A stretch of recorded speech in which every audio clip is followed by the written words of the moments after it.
तुम्ही आधीपासून सांगत होता शहराचे अध्यक्ष म्हणून तुम्ही सांगत होता तर आपण वेगळे लढतो. 1.5 महिन्यापूर्वी तुम्ही सांगितलं 3-4-5 जागा निवडून जर येतील एकत्र लढलो आपण आणि वेगळे लढलो विरोधामध्ये लढलो तर 40 पेक्षा जास्त जागा निवडून या लोकांचा लोक काय होता? असं आहे, तुम्ही म्हणताय तसंच अगदी बरोबर आहे.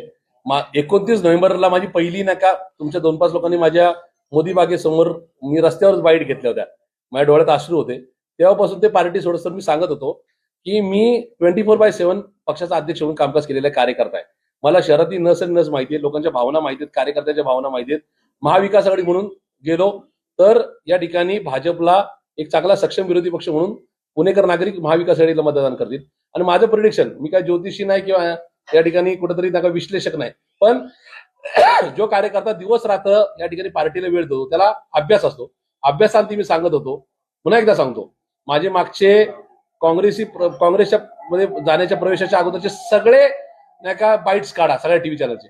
मी क्लिअर सांगितलं होतं की महाविकास आघाडी म्हणून आलो तर त्या राष्ट्रवादी काँग्रेस पार्टी शरदचंद्रजी पवार पक्षाची 40 म्हणजे आजूबाजूला 38, 40, 42, 43 नगरसेवक निवडतील.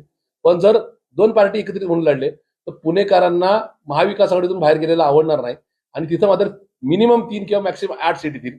आणि मला या गोष्टीचा आनंद नाहीये, पण एका गोष्टीचं मला या ठिकाणी कायम नाही का ह्या गोष्टीचं समाधान पण नाही म्हणता येणार, पण हे राहील की प्रशांत जगताप तुझा अभ्यास चुकला नाही.